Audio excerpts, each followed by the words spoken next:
नमस्कार दोस्तों, on exam GK में आप सभी का स्वागत है। दोस्तों आज की इस वीडियो के अंतर्गत वन लीनियर ज्योग्राफी के इंपॉर्टेंट क्वेश्चन करने वाले हैं जो कि सभी कम्पिटेटिव एग्जाम के लिए बहुत ही महत्वपूर्ण है। दोस्तों इस वीडियो के माध्यम से 80 क्वेश्चन को सम्मिलित किया गया है जो कि सभी क्वेश्चन कोई ना कोई एग्जाम में पूछे गए हैं, आगे भी पूछे जाने की संभावना है, इसलिए आप सभी लोग वीडियो में लास्ट तक जुड़े रहें। तो चलिए आज की वीडियो शुरू करते हैं। आज का पहला सवाल है, अंडमान निकोबार द्वीप समूह कहाँ पर स्थित है। दोस्तों ये एसएससी एमटीएस 2013 में क्वेश्चन पूछा गया है। तो अंडमान निकोबार द्वीप समूह जो कि बंगाल की खाड़ी में स्थित है, इसका राइट आंसर हो जाएगा। नेक्स्ट है, अंडमान निकोबार द्वीप समूह की सबसे ऊंची चोटी कौन सी है। ये भी इंपॉर्टेंट क्वेश्चन है दोस्तों। तो अंडमान निकोबार द्वीप समूह की सबसे ऊंची चोटी का नाम सैडल पीक है, ध्यान रखेंगे। नेक्स्ट, अरब सागर में स्थित भारतीय द्वीपों की मुख्य विशेषता क्या है, या अरब सागर में जो भी भारतीय द्वीप स्थित हैं उनकी मुख्य विशेषता क्या है। तो सभी द्वीप जो कि प्रवाल उद्गम के हैं, यानी कि सभी द्वीप जो भी हैं वो प्रवाल वित्ती के बने हैं, ये ध्यान रखेंगे आप सभी लोग। अगला है, आरावली पर्वत श्रेणी का सर्वोच्च शिखर क्या कहलाता है। तो आरावली पर्वत श्रेणी का सर्वोच्च शिखर जो कि गुरु शिखर कहलाता है, ये भी एमटीएस का क्वेश्चन है, पूछा गया है। नेक्स्ट, आदम का पुल किन दो देशों के मध्य स्थित है। तो आदम का पुल भारत और श्रीलंका के बीच में स्थित है, ध्यान रखेंगे आप सभी लोग। नेक्स्ट, आओ जनजाति किस राज्य से संबंधित है, या आओ जनजाति किस राज्य में निवास करती है। तो ये असम से संबंधित है, असम राज्य में आओ जनजाति निवास करती है। नेक्स्ट है, इंदिरा गांधी राष्ट्रीय उड़ान एकेडमी कहाँ पर स्थित है। तो इंदिरा गांधी राष्ट्रीय उड़ान एकेडमी फुर्सतगंज रायबरेली जो कि उत्तर प्रदेश में है स्थित है, ध्यान रखेंगे आप सभी लोग। अगला है, ईश्वर का निवास स्थान किस नगर को कहा जाता है। तो ईश्वर का निवास स्थान जो कि प्रयागराज को कहा जाता है। अगला, कर्क रेखा किन राज्यों से होकर गुजरती है। दोस्तों ये हर एक एग्जाम में कंफ्यूज करने वाला क्वेश्चन होता है। आपको 4 ऑप्शन में अलग अलग राज्यों के नाम दे देगा और उसमें से पूछेगा कौन से राज्य से कर्क रेखा नहीं गुजरती है। तो एक बार देख लेते हैं कर्क रेखा कौन कौन से राज्यों से होकर गुजरती है, जिसमें राजस्थान, गुजरात, मध्य प्रदेश, छत्तीसगढ़, झारखंड, पश्चिम बंगाल, त्रिपुरा और मिजोरम है। दोस्तों यहाँ पे जो पूर्वोत्तर के ये 2 राज्य हैं त्रिपुरा और मिजोरम, इनमें कंफ्यूज करता है, आपको ध्यान रखना है कि सिर्फ त्रिपुरा और मिजोरम से ही होकर कर्क रेखा गुजरती है। बाकी ऑप्शन में आपका असम या नागालैंड, मेघालय इस तरीके से आपका दे देगा जो कि नहीं होगा सही, तो आपको ध्यान रखना है ये। अगला है, कार्डमोम पहाड़ी या इलायची की पहाड़ी जिन्हें कहा जाता है, ये कहाँ पर स्थित है। तो कार्डमोम या इलायची की पहाड़ियाँ जो कि केरल राज्य में स्थित है, ध्यान रखेंगे आप सभी लोग। नेक्स्ट, कावेरी जल विवाद किन राज्यों के बीच है। तो कावेरी जल विवाद जो कि कर्नाटक और तमिलनाडु राज्यों के बीच में है। नेक्स्ट, किस देश के साथ न्यूमूर द्वीप के कारण भारत के विवाद है। तो ये बांग्लादेश के साथ भारत का विवाद है। अगला, किस नदी को बिहार का शोक कहा जाता है। वेरी वेरी इंपॉर्टेंट क्वेश्चन है।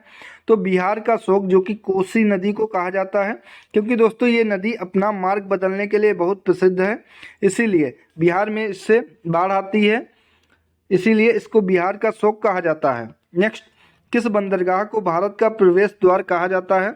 तो मुंबई बंदरगाह को भारत का प्रवेश द्वार कहा जाता है, ध्यान रखेंगे। नेक्स्ट, किस राज्य की समुद्र तट रेखा सबसे लंबी है।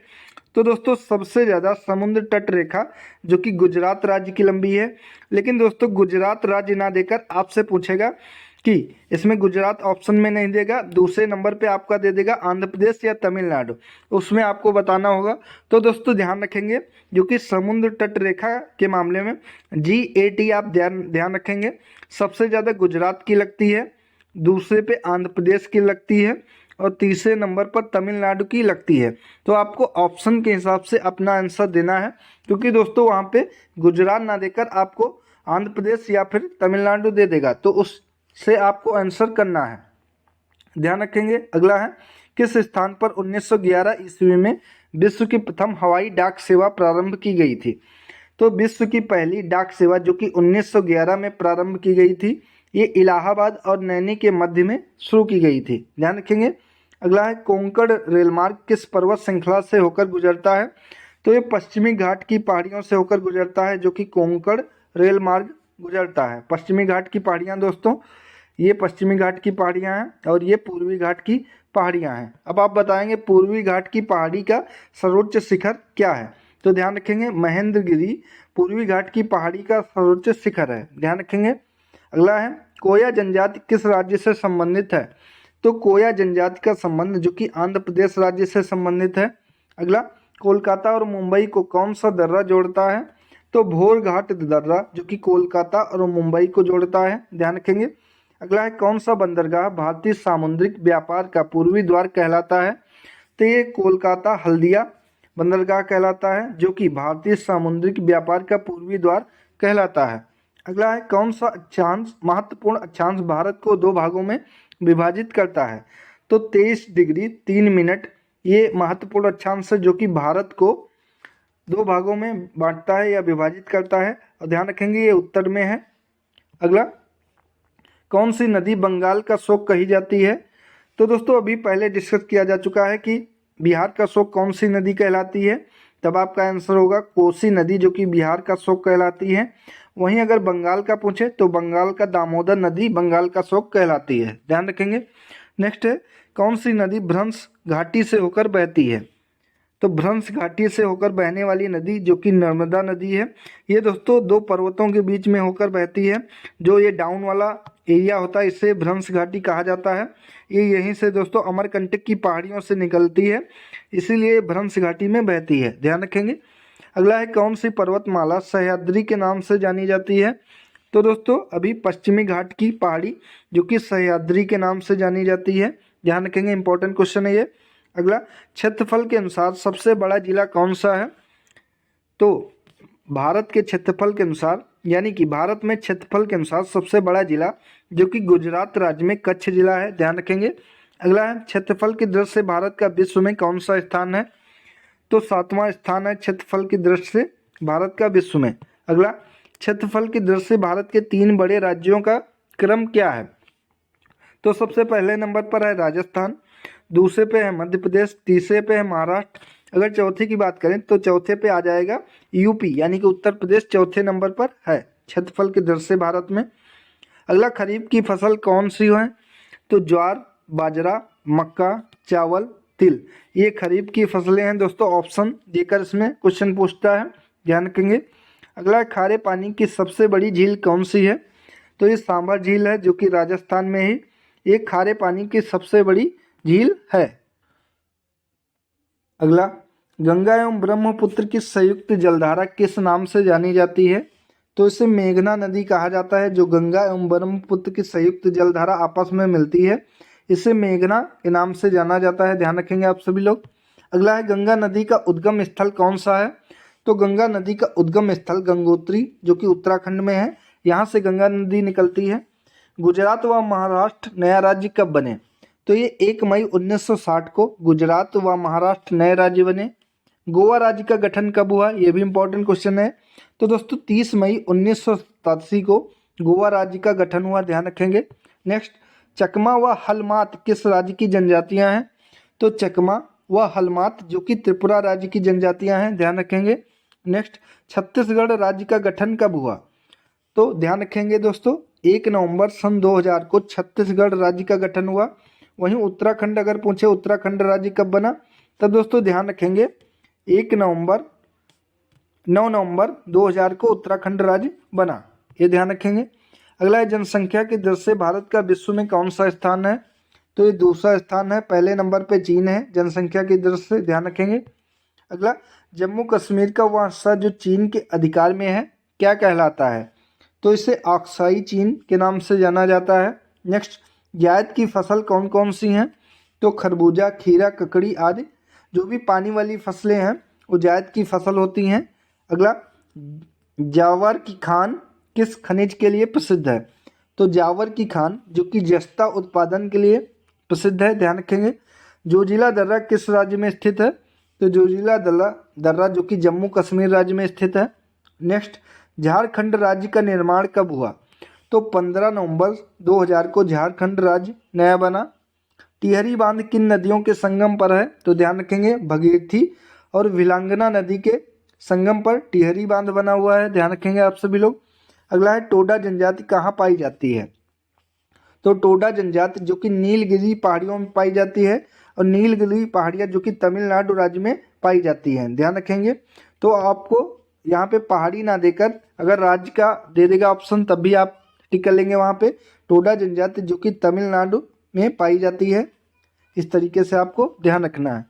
अगला है डूरन रेखा जो भारत और अफगानिस्तान के बीच है, कब निर्धारित की गई? तो ये 1896 में निर्धारित की गई डूरन रेखा, जो कि भारत और अफगानिस्तान के मध्य है। डेल्टा ना बनाने वाली भारत की सबसे लंबी नदी कौन सी है? तो नर्मदा नदी जो कि डेल्टा ना बनाने वाली भारत की सबसे लंबी नदी है। ये भ्रंश घाटी से होकर बहती है। और कहाँ से निकलती है इसका उद्गम स्थल? तो अमरकंटक की पहाड़ियों से नर्मदा नदी निकलती है, ध्यान रखेंगे। अगला डॉल्फिन नोज नामक चट्टान के पीछे कौन सा बंदरगाह है? तो डॉल्फिन नोज नामक चट्टान के पीछे जो कि विशाखापट्टनम आंध्र प्रदेश में ये बंदरगाह है, ध्यान रखेंगे। तेलंगाना राज्य कब बना? तो 2 जून 2014 को तेलंगाना राज्य जो कि आंध्र प्रदेश राज्य से कटकर तेलंगाना राज्य का निर्माण हुआ, ध्यान रखेंगे। अगला दक्कन का पठार किन राज्यों में स्थित है? तो ये महाराष्ट्र, मध्य प्रदेश, गुजरात, कर्नाटक और आंध्र प्रदेश राज्य में दक्कन का पठार स्थित है, ध्यान रखेंगे। अगला है दक्षिण भारत की गंगा किस नदी को कहा जाता है? तो दक्षिण भारत की गंगा जो कि कावेरी नदी को कहा जाता है, ध्यान रखेंगे। अगला दक्षिण भारत की सबसे ऊंची चोटी कौन सी है? तो अनाईमुड़ी जो कि दक्षिण भारत की सबसे ऊंची चोटी है, ध्यान रखेंगे आप सभी लोग। अगला क्वेश्चन है भारत की मुख्य भूमि का अक्षांश किसके बीच फैला हुआ है? तो भारत की मुख्य भूमि का अक्षांश जो कि 8 डिग्री 4 मिनट उत्तर से लेकर 37 डिग्री 6 मिनट उत्तर के बीच में है। भारत की स्थिति यहाँ है। अगर आपसे पूछे भारत कौन से गोलार्ध में है, तब आपका आंसर होगा उत्तर पूर्वी गोलार्ध में है, ध्यान रखेंगे आप सभी लोग। अगला है कौन सा संगठन भारत का स्थलाकृतिक मानचित्र बनाता है? तो ये भारतीय सर्वेक्षण विभाग जो कि भारत का स्थलाकृतिक मानचित्र बनाता है। अगला भारतीय मानक समय ग्रीनविच मानक समय से कितना आगे है? तो दोस्तों 5.5 घंटे ग्रीनविच टाइम से आगे है भारतीय मानक समय, ध्यान रखेंगे। अगला सूर्य की सीधी किरणें किसे नहीं मिलेंगी? दोस्तों इस तरीके के क्वेश्चन में आपको ऑप्शन दे देगा, वहाँ पे ऑप्शन आपका दे देगा अरुणाचल प्रदेश, असम, जम्मू कश्मीर, उत्तर प्रदेश, इस तरीके का आपका ऑप्शन देगा। वो पूछेगा सूर्य की सीधी किरणें किसे नहीं मिलेंगी, तब आपका आंसर हो जाएगा श्रीनगर, क्योंकि दोस्तों जो भी उत्तरी राज्य हैं उन पर सूर्य की किरणें सीधे नहीं पड़ती हैं। अगला भारत के दक्षिणी छोर का क्या नाम है? तो निकोबार द्वीप में स्थित इंदिरा पॉइंट है, यहाँ पे सही कर लीजिए इसको, इंदिरा पॉइंट जो कि भारत के दक्षिणी छोर है। भारत के दक्षिण में सबसे दूरस्थ स्थान कौन सा है? तो इंदिरा पॉइंट है जो कि निकोबार में स्थित है। भारत का क्षेत्रफल पैक्सीटन से लगभग कितना बड़ा है?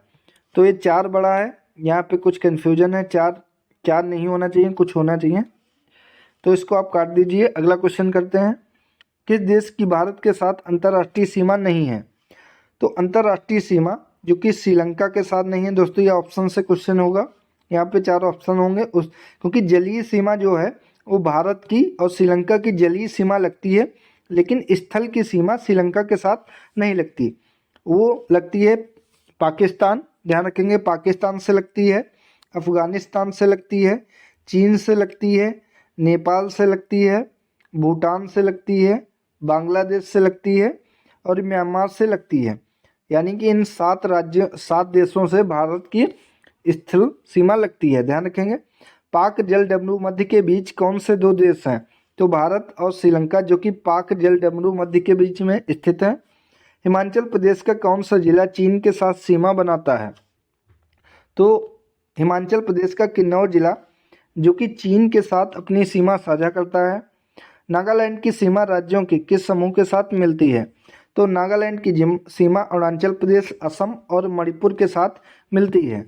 भारत के किस देश ने अपने सीमा मानचित्रों का आदान प्रदान किसके साथ किया है? तो भारत ने अपने सीमा मानचित्रों का आदान प्रदान जो कि बांग्लादेश के साथ किया है। भारत में 9 तटीय राज्य हैं, लेकिन आधे से अधिक समुद्री नमक का उत्पादन गुजरात के तट से होता है, क्योंकि कम वर्षा और सापेक्ष आर्द्रता नमक उत्पादन के लिए आदर्श होती है। तो समुद्री जल का वाष्पीकरण इसका आंसर हो जाएगा। अगला है भारत के पूर्वी और पश्चिमी तटों पर किस राज्य की भूमि है? तो ये पुदुचेरी की है। भारत के किस राज्य का क्षेत्रफल सबसे अधिक है? तो राजस्थान राज्य का क्षेत्रफल सबसे अधिक है। अगर जनसंख्या के मामले में पूछे कि भारत के कौन से राज्य की जनसंख्या सबसे ज़्यादा है, तब आपका आंसर होगा उत्तर प्रदेश राज्य की जनसंख्या सबसे ज़्यादा है। अगला, भारत की तट रेखा की लंबाई कितनी है? तो 7516.6 किलोमीटर, जो कि भारत की तट रेखा की कुल लंबाई है। लक्षद्वीप में कितने द्वीप हैं? इंपॉर्टेंट क्वेश्चन है ये। तो लक्षद्वीप में कुल 36 द्वीप हैं, ध्यान रखेंगे। अंडमान और निकोबार द्वीप समूह में गद्देदार चोटी, जिसे सैडल पीक भी कहा जाता है, ये कहाँ पर स्थित है?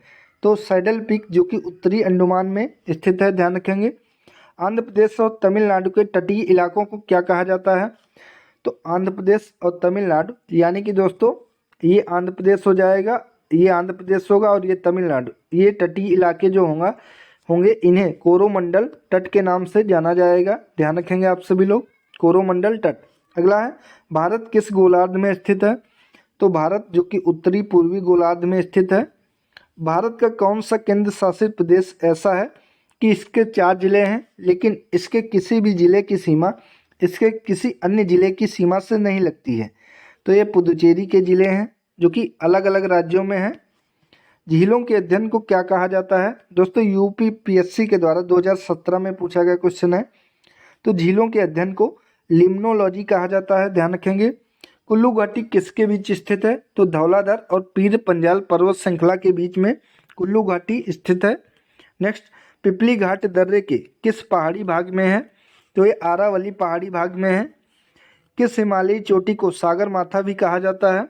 तो माउंट एवरेस्ट को नेपाल में सागर माथा के नाम से जाना जाता है, ध्यान रखेंगे। गॉडविन ऑस्टिन क्या है? दोस्तों ये यूपीपीएससी के द्वारा क्वेश्चन पूछा गया है। तो वैसे तो दोस्तों ये इजी क्वेश्चन है, लेकिन कई लोगों को पता नहीं होगा कि गॉडविन ऑस्टिन क्या है, क्योंकि अक्सर लोग दोस्तों केटू के नाम से जानते हैं। तो ये एक चोटी है, ध्यान रखेंगे। ग्रेटर हिमालय का दूसरा नाम क्या है? तो हिमाद्री के नाम से भी ग्रेटर हिमालय को जानते हैं, जो नागा टिबा और महाभारत पर्वत श्रृंखलाओं में शामिल है। तो ये निम्न हिमालय है, ध्यान रखेंगे। सह्याद्री पर्वत श्रृंखला के अन्य नाम क्या हैं? तो पश्चिमी घाट की जो भी पहाड़ियाँ उन्हें सह्याद्री के नाम से भी जाना जाता है। भारत का सबसे ऊंचा पठार कौन सा है? तो भारत का सबसे ऊंचा पठार जो कि लद्दाख का पठार है, ध्यान रखेंगे, ये सबसे ऊंचा है। तो दोस्तों ये थे आज के इम्पोर्टेंट क्वेश्चन, जो कि दोस्तों टॉप 80 क्वेश्चन कराए गए हैं वन लीनियर। दोस्तों अगर वीडियो आप सभी को अच्छी लगी हो तो वीडियो को लाइक करें, शेयर करें और चैनल को सब्सक्राइब करें। धन्यवाद दोस्तों।